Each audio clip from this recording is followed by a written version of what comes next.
Hello lovelies, my name is Mamta and welcome to my channel GeekGlitz, in which I talk about all things geek and all things glitz.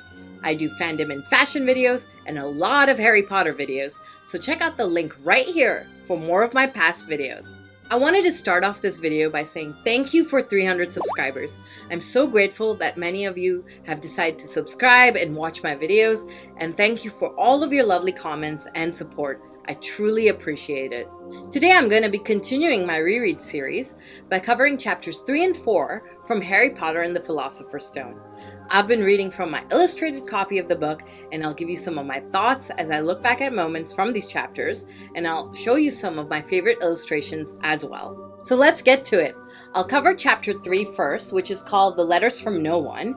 And in this chapter, someone is trying very hard to get a letter to Harry, and the Dursleys try very hard to make sure he doesn't get it. So at the beginning of the chapter, we find out that the summer holidays have started, and we also find out that Dudley will be attending smelting school while Harry will be going to Stonewall High. So there's a line that comes up early on in the chapter which I find absolutely hilarious.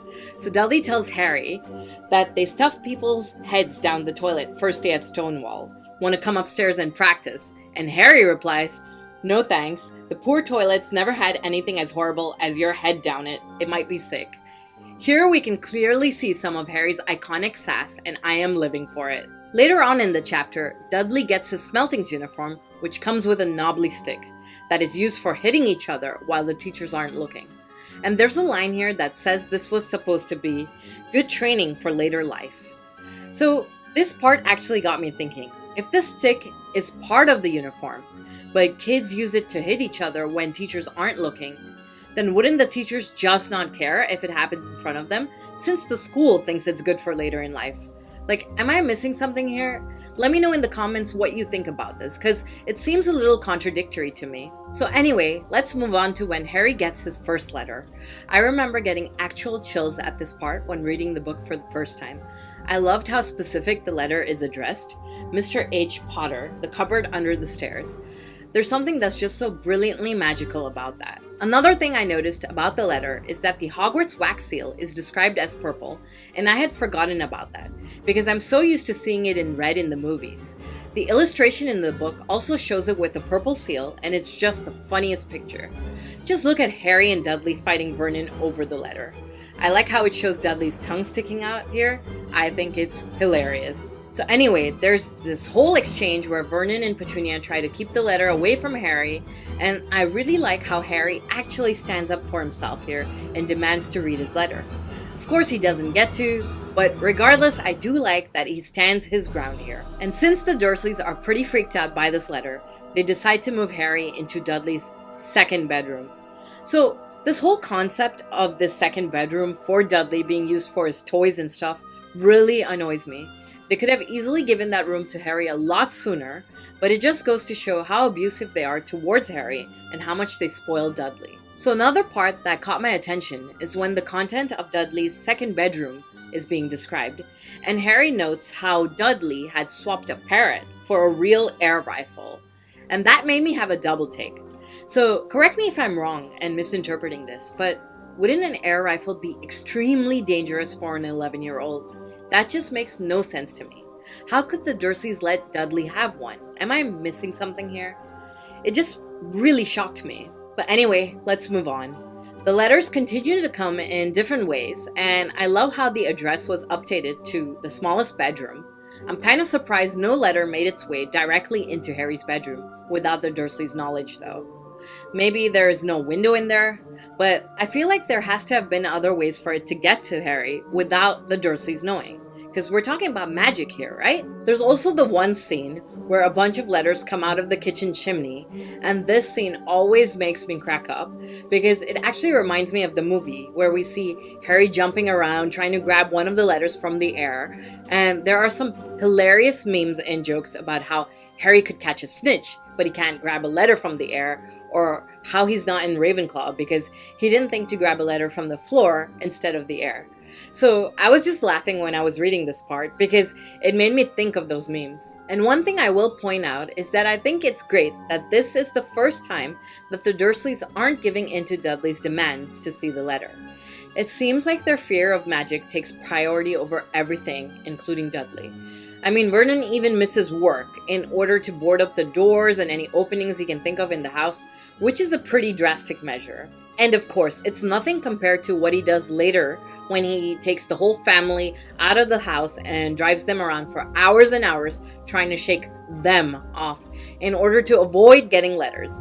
He ends up hardly getting any food for the family, and they finally end up in a little broken down house on a rock in the middle of the sea, and he thinks they're safe there, but the chapter ends with an ominous knock on the door, just as Harry turns 11 years old at midnight. So a couple of final thoughts on this chapter before I move on to the next.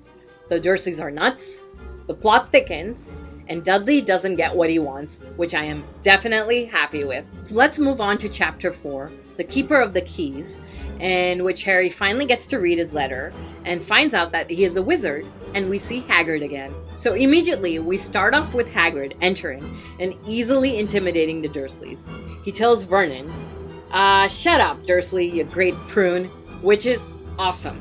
And then he also bends Vernon's gun easily into a knot and then proceeds to make himself at home. Hagrid is so kind to Harry.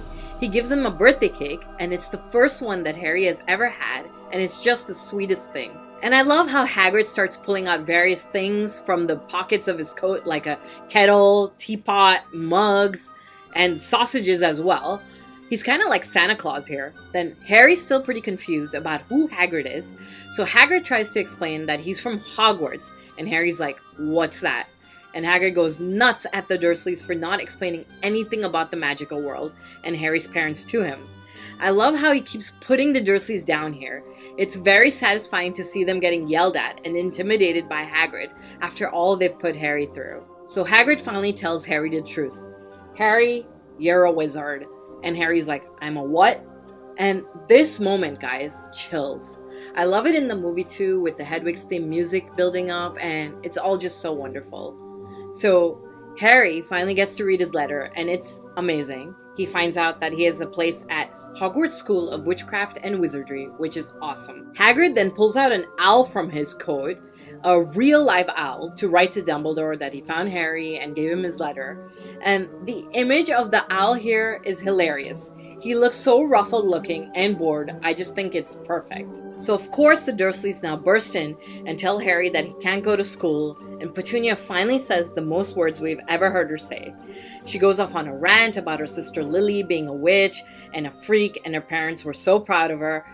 But there's a lot of pent-up jealousy and resentment here, and it's actually really sad that Petunia couldn't get past all of this even after Lily's death.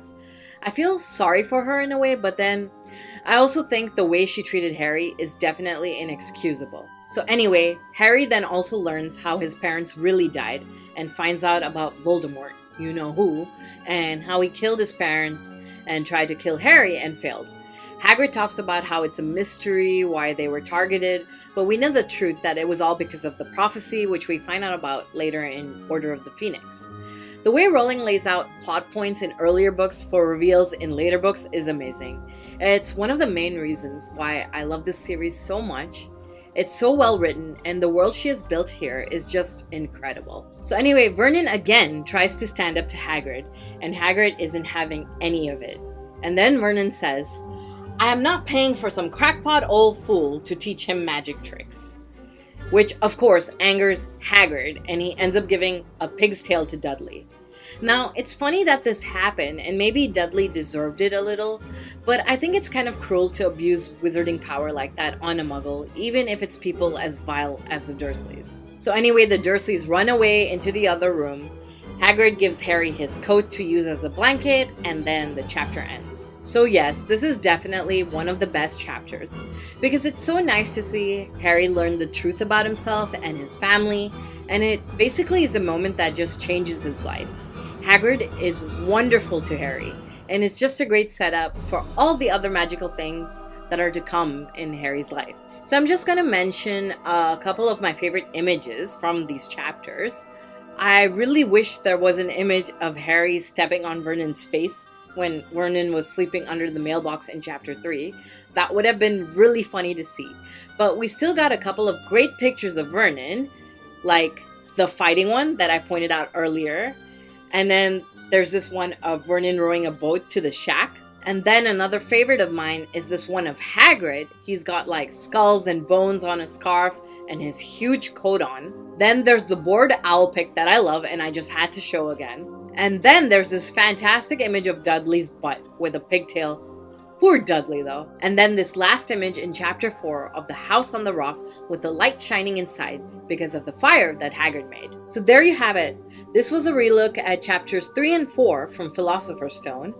And for my next reread video, I will cover chapters 5 and 6. So watch out for news on my socials for when that will be out. And let me know in the comments what you thought of this video and if there were any moments from chapters 3 and 4 that stood out for you. And if you enjoyed this video, please give it a like and please subscribe to my channel GeekGlitz for more things geek and more things glitz as I make videos every week. Check me out on all my other social media too, which I've listed below in the description, and feel free to DM me. Thank you for watching, lovelies. See you in the next video. Bye!